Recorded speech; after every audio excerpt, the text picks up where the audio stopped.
And we're going to be learning about solar in Houston, going solar. What does it mean to be with a co-op? And so, Amr, you can introduce yourself. Amr Jamil. Okay. Yeah, I'm Amr Jamil. I'm the Associate Director at the River Oaks Islamic Center. This is my third term, so which expires at the end of next year. So we started the solar initiative last year. We got a few quotations, and a lot of our leadership and other associate directors at most of our centers were also excited about this project. And we were supposed to go out for rebids and additional bids in the first quarter of this year, but unfortunately, COVID-19 happened. So everything changed as far as priorities go. Our funding has been drastically affected because of the closures of our centers. But still, from a economic standpoint, this is still a good project to be kept in discussion and to see if this can be a good project to keep working on for either this year or even next year for that matter. So I'll let Renee take over and introduce herself then. Okay, so we're going to be hearing from Dory Wolf from Solar United Neighbors. And just if you have any questions, as you join on, just type them in the chat and then we'll be answering your questions. So I'm just going to turn it over to you, Dory. And I, in turn, thank you so much for being here. You're welcome. And I, in turn, am going to turn it over to Hannah. So she's going to do this Solar 101. Excellent. Awesome. Well, thanks for being here. I'm going to start sharing my screen. And again, my name is Hannah Mitchell. I'm the Program Director for Solar United Neighbors. And let me know if you can see my screen. Yes. Awesome. So thank you for tuning in to the solar information session for Houston area co-ops. We have our co-op partners on this slide for both our East Houston and our West Houston solar co-ops, and appreciate the great support of all of our partners to help share the word about solar energy in Houston. So just a little bit of housekeeping as we're getting started. As Renee mentioned, we are recording this session so that we can share it out to people who are not able to join us right now, but are interested in learning more about solar energy and our nonprofit co-op process. If you would like to ask a question, you can type it into the chat box or the Q&A. Dory is going to be monitoring the chat and the Q&A so that we can just answer questions on the spot and keep rolling through the presentation. All right, so a little bit of information about Solar United Neighbors. As I mentioned, we are a 501c3 nonprofit, and we operate nationally. Right now, we operate in about a dozen different states, and the core of our mission is to help people join together, go solar, and fight for their energy rights. We got started back in 2007 when our now executive director fielded a request from her son and his best friend when they were in middle school. And they were excited about installing solar panels on their roof. And so Anya started looking into the process, and at the time there wasn't a ton of consumer-facing information about how to go solar. And it was relatively expensive. And so she figured, hey, if we're going to figure out how to do this, we might as well take the whole neighborhood with us. And that's how they started the Mount Pleasant Solar Cooperative in Washington, D.C. in 2007. And from 50 neighbors going solar together, we have become a national nonprofit with state-based programs in about a dozen states. And Texas is one of the newer additions to our state-based programs. We started doing work in Texas in December of 2018. So when I say we help people join together and go solar, I'm going to do a deeper dive into the co-op component of our work, which is not the only thing that we do, but that's what we'll be focusing on today. So we help people go solar through our co-op process as well as our individual membership process. And for most of the time today, we're going to be talking about our co-op process. So if you are interested in learning more about our individual memberships and you don't want to wait for a co-op process to either start in your area or you don't want to start one, we do help people go solar in one-off support bases. So this presentation is going to have 3 parts. The first is an overview of solar technology. The second is how solar co-ops work. And the third is a little bit more about the costs and solar economics. So solar technology. For the purpose of our conversation today, we are going to be focusing on solar photovoltaics, or using energy from the sun to create electricity. There is also solar thermal you may have heard of or seen or used to heat hot water or swimming pools. But for the purpose of our discussion today, we're going to be focusing on solar PV or solar photovoltaics, which is what the solar that is used in our, or that's the solar that our co-ops purchase. So right here is a diagram of a typical grid-tied solar system.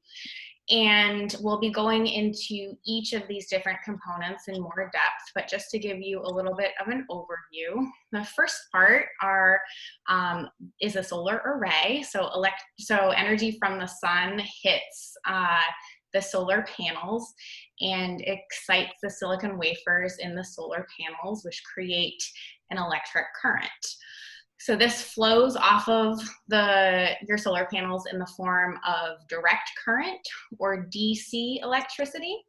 It then goes to an inverter, which transforms that direct current DC electricity into alternating current AC electricity, which is what is used in your home by appliances. It then flows from the inverter to your electrical panel, where it is first consumed by whatever electrical demand you have within your home, before it then flows out through your utility meter and onto the grid. So diving a bit deeper into those typical components of a solar system, the first part, again, are the solar panels. So this is a 2-scale representation of a 3-kilowatt solar array. And solar arrays are again measured in kilowatts. So if you think of how if you think of how a light bulb is typically measured, you'll see that in 20 watts or 60 watts or 100 watts. Same thing with a solar array. So kilowatt is 1,000 watts. A solar system is measured in how many kilowatts it is. So this is a 3-kilowatt array, and it's used. It's a collection of 250 watt panels. The amount of electricity that the system produces is measured in kilowatt hours. So that you're probably familiar with because you see that designation on your utility bill. And the amount of electricity that an installed kilowatt of solar produces is going to vary based on how much sun it's exposed to. And then most homes are going to install between 5 and 12 kilowatts. I think on average, what we just saw, we see in Texas is about 7 kilowatts. So this is just a little bit more information about the first part of that diagram, again, the solar panels. So if you want to look a little bit deeper into what the solar panels are made of, again, there are solar cells. They contain silicon and they are sandwiched between glass and metal. And this on your right is a picture of a solar array. I believe it's actually Dory's house. Another component of the system is the inverters. So if you are looking at a bid from a solar company, they will probably mention at least one type of inverter. So a central string inverter is going to transform the electricity from your panels on a system-wide basis. On the other hand, a microinverter is going to transform that electricity on a module basis. And then if you want kind of the best of both worlds, you can have string inverters with DC optimizers. String inverters are generally best for a relatively simple installation with minimal shading. And your solar installer will know the best combination of inverters that they would like to use for your particular roof. But if you're looking at a bid, you might see, you know, they're offering string inverters as their standard offer, but there might be a small upcharge for using the optimizers, or some installers will only use the microinverter. So this is just to show you that there are different options out there for transforming your electricity from direct current to alternating current. The next component that, thinking back to that diagram as the third step in the flow of electricity in your solar system, most people will not need an electrical service upgrade. If you have an older home, you may need to have either a full electrical system upgrade or a sub panel installed to accommodate the integration of your solar panels. It's not very common. Most homes don't need it, but if you do need it, this sort of upgrade will run anywhere from a couple hundred to $1,500, $2,000. Again, not super common. And then thinking about how the panels are attached to your roof, they are secured through a system of rails and racking. And there is an attachment system that will fit most roofs.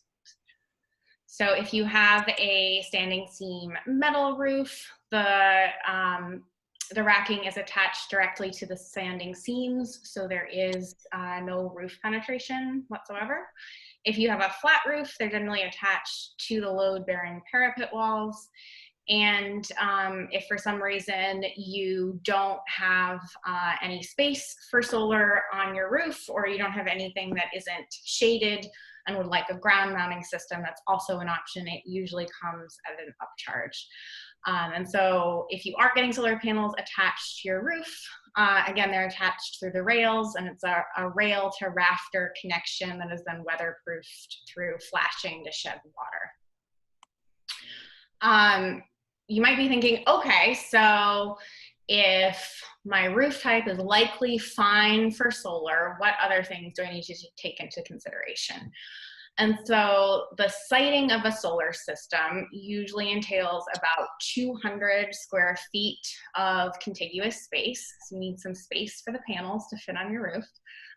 You want minimal shading, so some shading is fine, but the more shading that you have, the less electricity your panels will be able to produce, and the cost savings will be a little bit less so. So you don't want a ton of shading, you want some space on your roof, and you can have your panels facing anywhere from due east all the way to due west. And there is increasing evidence, I was actually reading not too long ago that west-facing systems in Texas could be just as good, if not better, than south-facing. So all of these different directions are great. What you want to avoid is a due north-facing roof.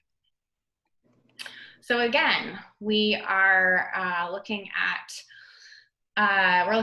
all of the components of the grid-tied solar system. You have the solar panels that are on the roof that has the electricity flowing off of it in the form of direct current that gets transformed by the inverter into alternating current, is then flows through your electrical panel and is used first by whatever electricity demand or load you have within your home. It'll follow the path of least resistance, kind of like water. And then any excess is then sent out onto the grid. So you're probably wondering at this point, okay, if my solar system is producing a lot of electricity at a time when I'm not using a lot of electricity, how am I going to be credited for this excess generation?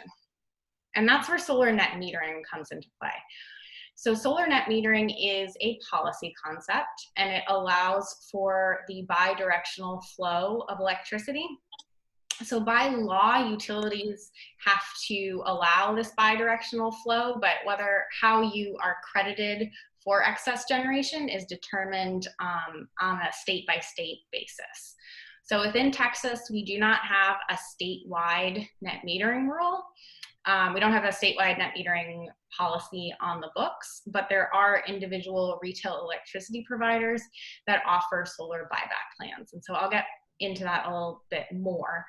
But for the purpose of sort of visualizing what net metering is, when you have, when your system is producing more electricity than you are consuming within your home, it flows out onto the grid. And then when you are using in your home more electricity than your system is consuming, you buy electricity from the grid. So think of it kind of like rollover minutes on a cell phone.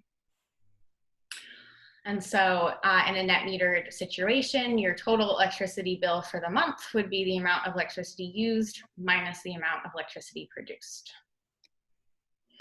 So a little bit more about solar buyback plans. As I mentioned, they are an approximation of net metering, so they have terms and rates that are set by individual retail electricity providers.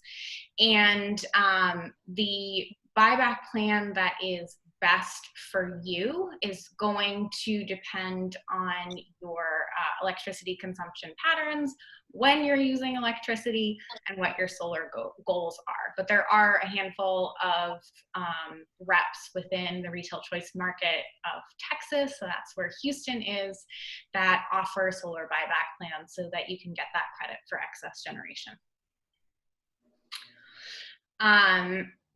And then another consideration that folks usually want to know, or usually have, is what happens when the grid goes out.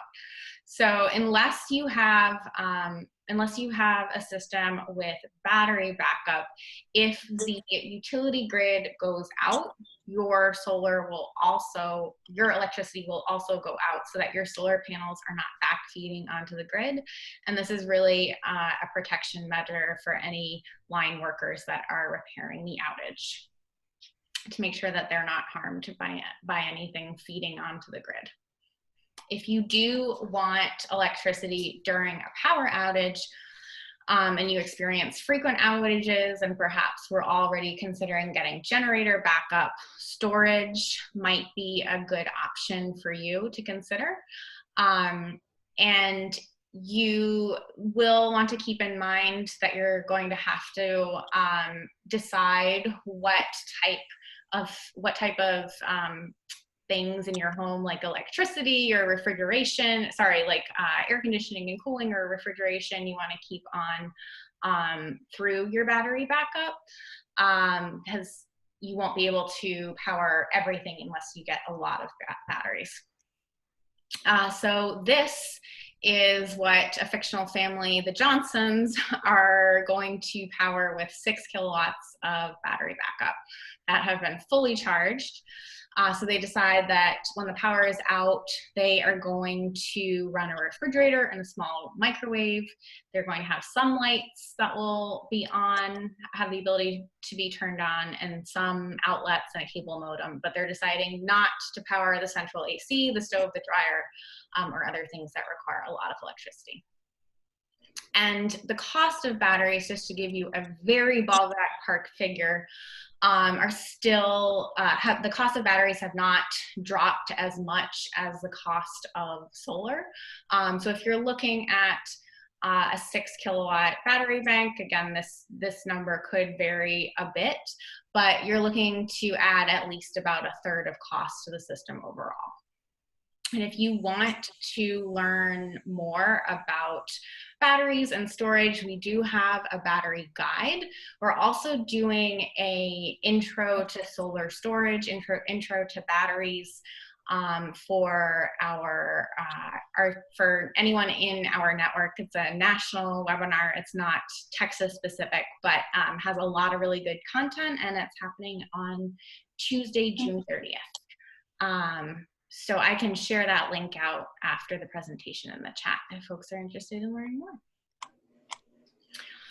So I'm going to pause right here and take a break and just see how the chat is going for Dory, and then I will jump into some frequently asked questions. It's been quiet on the chat front, but if people want to speak up and ask questions now, they can.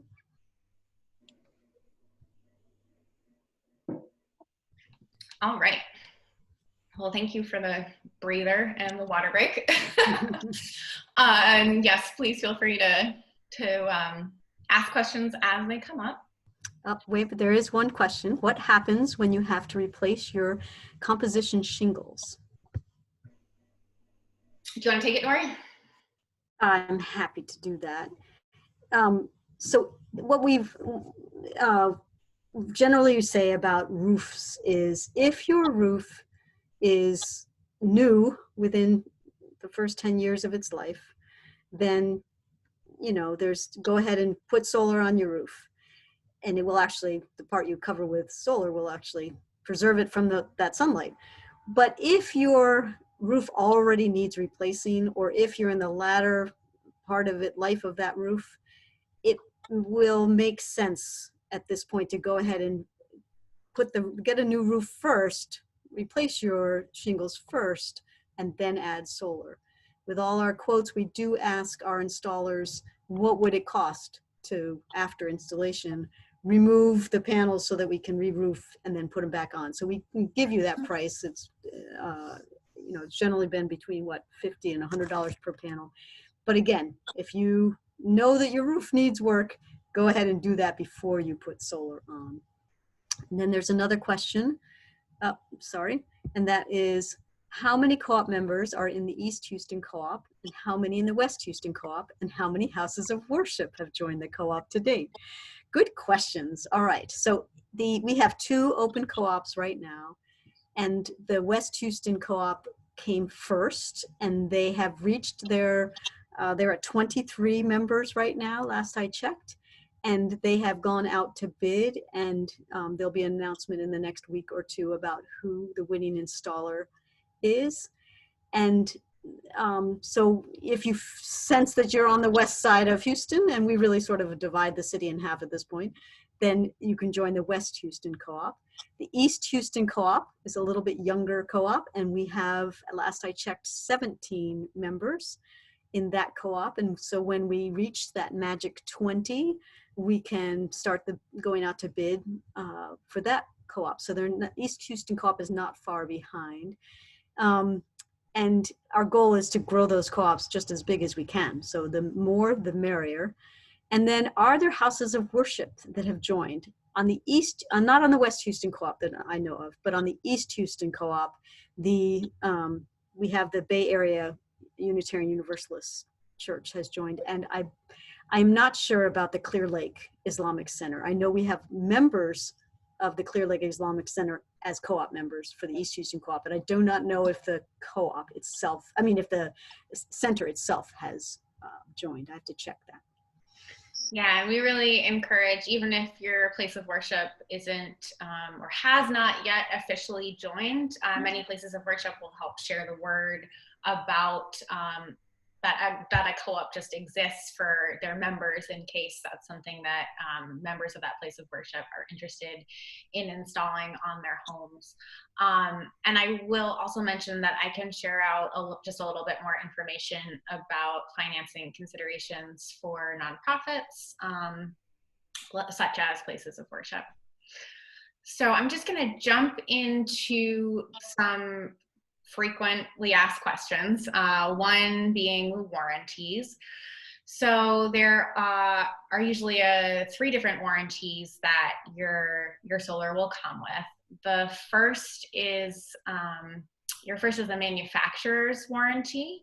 So that is just to cover any defects on the panels or the inverters, and that is covered through the manufacturer itself. It's usually between 10 and 25 years.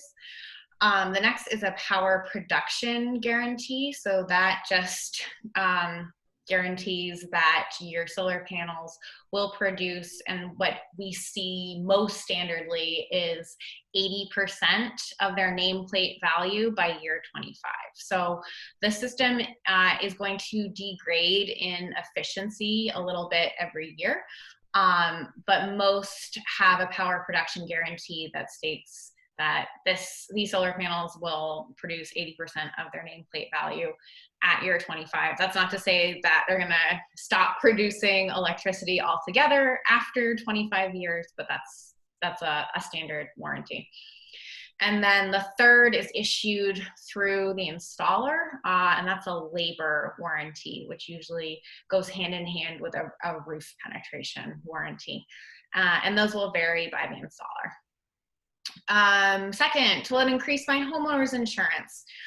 So we do recommend that you let your homeowner's insurance know when you have made the decision to install solar. And for the most part, it shouldn't increase your homeowner's insurance. If you do see a big spike in your premiums, we recommend you shopping around for a different homeowners insurance. In some rare instances, we have heard of homeowners insurance decreasing because of any sort of renewable energy or climate commitments that particular company has made. But overall, you shouldn't see much of an increase. Third, does a solar array have maintenance? So because a solar array doesn't have an internal combustion engine, there's not a lot of moving parts, there's very little wear and tear, maintenance is very low. It isn't completely maintenance free, but it is very, very low. So some of the things that we hear some people like to do is occasionally have their panels cleaned if they feel like the pollen is really building up and there hasn't been a lot of rain. And then every once in a while just having their array checked out. But for the most part, a solar system is very, very, very low maintenance. Does my roof need to be new? So Dory just addressed that.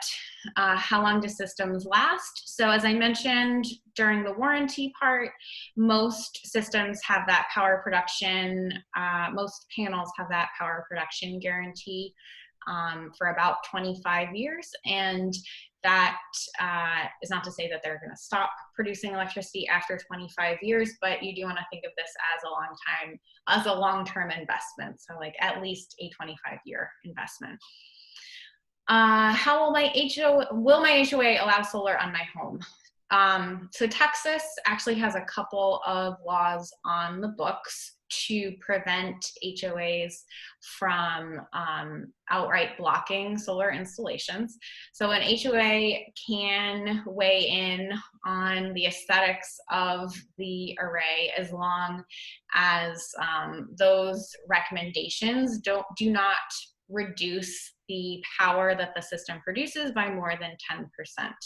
And so if your south facing roof also happens to be street facing, this means that they can't tell you need to put it on the back of your house if that is also going to mean that your system will not be producing as much electricity as it would on the front side of your house if that reduction is then more than 10%. We have both a Texas HOA guide and a national HOA action guide to help with that. And what about hail and other things falling on them? So most solar panels are tested through the manufacturer to withstand 1 inch of hail falling at 55 miles per hour. And then also in terms of strong wind, they're usually tested to withstand gale winds blowing at 145 miles per hour. And those type of the wind testing is not only done through the manufacturer, but then the permitting for the installation that is enforced to be able to withstand very strong winds. Let's see, are there other questions that have come up in the chat, Dory, that you want to verbally address? Or No other questions yet. No other questions. Great. Okay, so how do solar co-ops work?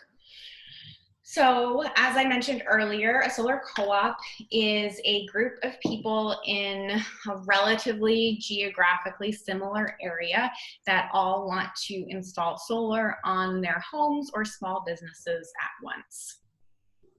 And this is a rough approximation of a timeline for a solar co-op. We usually say that our co-op processes take anywhere from 6 to 8 months from launch to finish. And so the first process is learning about the solar co-op, either through a friend, through a news story, through attending an information session, and then after learning about the co-op, signing up to participate and become a member of the co-op. So that would be step 2. And our solar co-ops are always cost and commitment free to join. It just means that you're seriously interested in pursuing solar and want to be involved in the group, hear about updates, and potentially sit on the selection committee, for example, to help choose the installer for the group. And you welcome contact from the installer that the group selects. So after signing up, it's then part of the responsibility of everyone in the group to help grow the group. So the more the merrier, and we hope to see more people learning about solar, learning about the process of getting solar on your home and just how solar works in general, and just becoming more informed about renewable energy options. And then once we get a critical carrying capacity of at least 20 to 30 people, Solar United Neighbors will issue a competitive request for proposals, or RFP, on behalf of the group. Solar United Neighbors then reads through bids that come in from solar installers, and we also put out a request to members of the co-op to sit on a selection committee. So because Solar United Neighbors is completely installer neutral, it is always up to members of the co-op to choose the installer for the group. We help facilitate that process by answering technical questions and making sure that people are comparing apples to apples when they're looking at the bids, but it's ultimately up to members of the selection committee to make that decision about the installer. And then once the installer is selected, they will begin scheduling site visits with members of the co-op.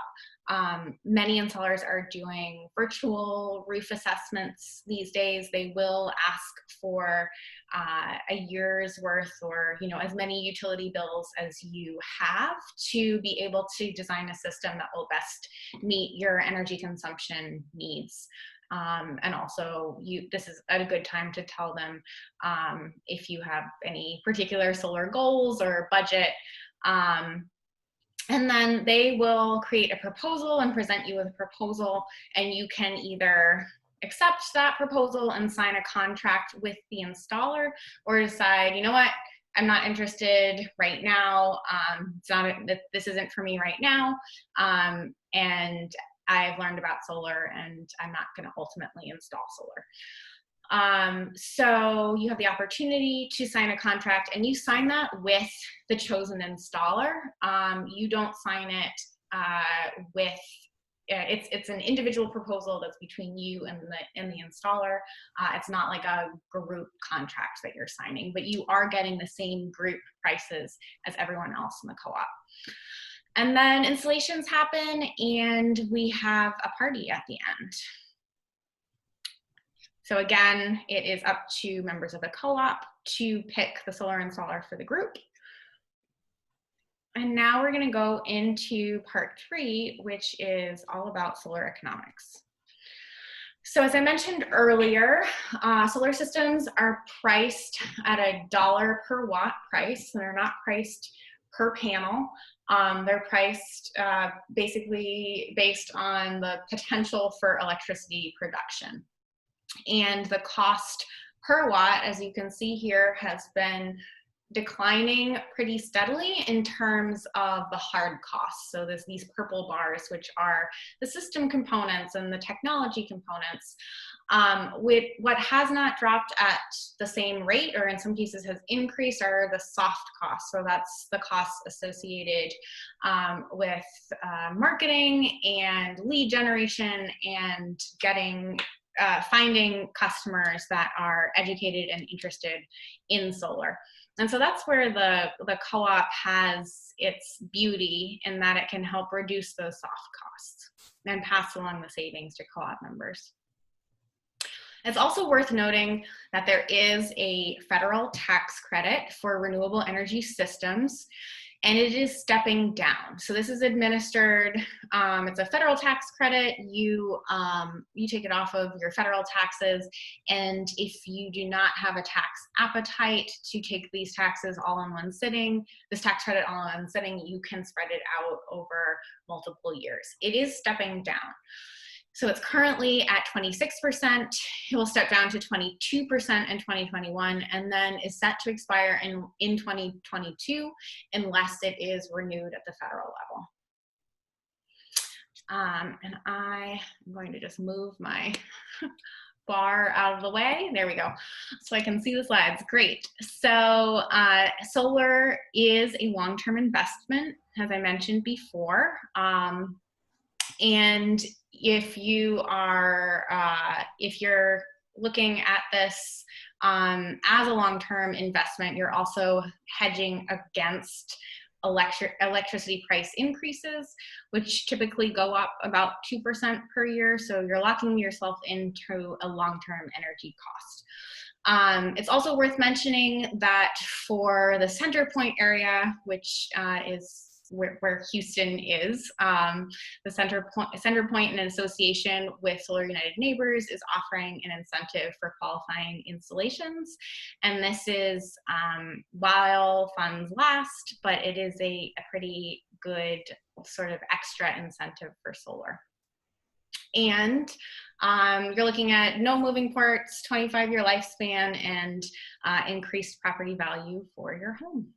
So getting into the numbers a little bit deeper, because solar is priced per watt, and if you're looking at an average cost of $2.75 per watt, that is about $11,000 before anything else. If you multiply $2.75 times 4,000, that's $11,000. You have an 8 kilowatt array, that was going to be $22,000. And then if you subtract if you subtract the 26% federal tax credit, you're looking at a net cost of $8,140. Again, this will be lower with any local incentives. And again, if there is a larger system, it's the same thing. So you have, you apply the 26% federal tax credit, you're looking at a net cost of $16,000 minus any local incentives.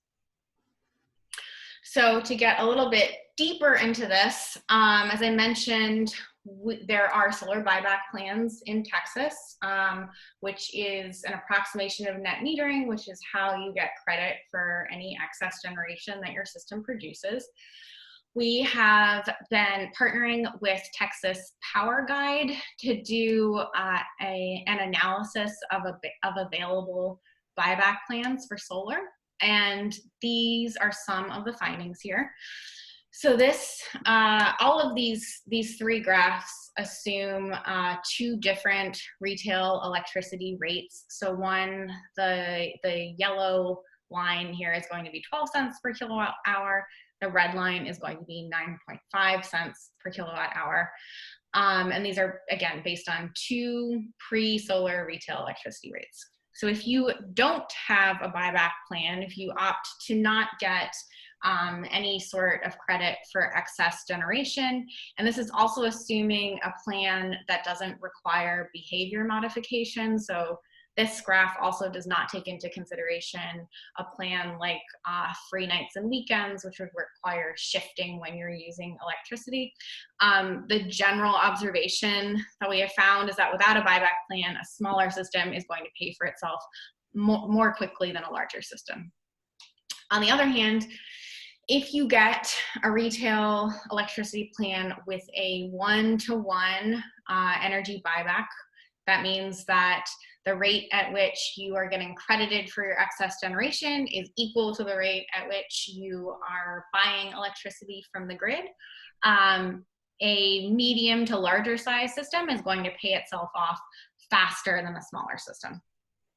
And then if you opt for a real-time wholesale electricity buyback plan, that means, and these real-time wholesale plans will have your rates fluctuating based on the real-time price of electricity. If you opt for that, a sort of medium to smaller size system will pay for itself slightly faster than a larger system, and may require a little bit more monitoring of your electricity demand and when you're using energy, because the prices can fluctuate. I know this is a lot of different information in one slide, but as a general rule of thumb, what we have found is that you're looking at a payback rate of between 12 to 15 years, could be faster than that, depending on your electricity consumption patterns, what type of buyback plan you opt for, and when you're using electricity. As well as any local incentives available. Those could also reduce that payback rate considerably. So looking at financing options, you may see installers offering financing options in-house, so you might partner with a lending institution. Banks and credit unions will also, you can get a standard bank loan or a home equity line of credit loan. In some instances, we'll see solar-specific loans. FHA loans can also be used for solar. And if you have a commercial property or a nonprofit entity, you may want to look into PACE, which stands for Property Assessed Clean Energy. And PACE financing allows you to get cash flow off of your investment, and is a good option to look into especially for commercial properties or nonprofits. PACE for residential systems is not currently available in Texas.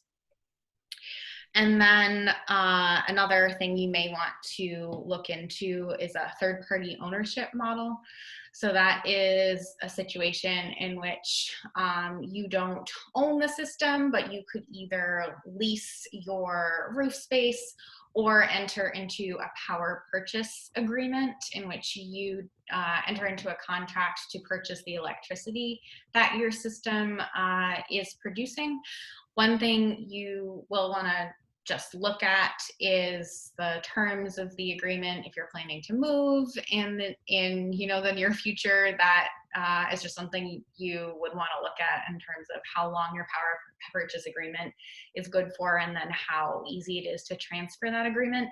But power purchase agreements might be an option for entities that don't have a tax appetite to investigate to install and use solar. And then another great thing, another good law that's on the books for Texas is the Renewable Energy Systems Property Tax Exemption. And it's a one-time application, and it means that even though you have added value to your home, you're exempt from paying taxes on the addition of that solar installation. All right, so you've learned about how solar technology works, you've learned about the co-op process. What is next? So if you're interested in joining a East or West Houston solar co-op, Dory can share some links in the chat to sign up right now. Again, it's cost and commitment free to join the co-op. And we hope that you will also share the word that that co-ops are available in the Houston area. There are 2, they're open to new members, and we hope that you'll help grow the respective groups as much as possible. If you have more questions about what's going on in the world of Solar United Neighbors nationally or specific to Texas, please check out our website. The Texas page is solarunitedneighbors.org/Texas. We also encourage you to join our state listserv or join our Facebook group Oh, that is not where I wanted to go. Can you still see my screen? Yes, we can still see your Great. screen. Oh, it's because I clicked on the link. That's why. I meant to just advance my slide and it takes me to a link. So this is what joining the co-op will look like. You're just going to click on the Join the Co-op button once you navigate to solarunitedneighbors.org/either W or E Houston. And the other thing to just be aware of and keep your eyes out for are our policy and advocacy initiatives. We work to improve access to solar energy options, and we have a variety of different actions that you can take on our website to advocate for more renewable energy. And then finally, I will close with a testimonial from the East Houston Solar Co-op champion, Wally, who purchased a 3.2 kilowatt array for $4,611 out of pocket after taxes 2 years ago through Solarize Houston. And he estimates a savings of about $550 per year, resulting in an 8.5-year payback. And this represents an 11% return on investment, which is great. And he said he went solar to take action on climate change. So I just want to extend a very warm thank you to everyone who is listening in today and listening in the future. And if you have any additional questions or want to reach out to us, please email texasteam@solarunitedneighbors.org. So I am going to stop sharing my screen and pause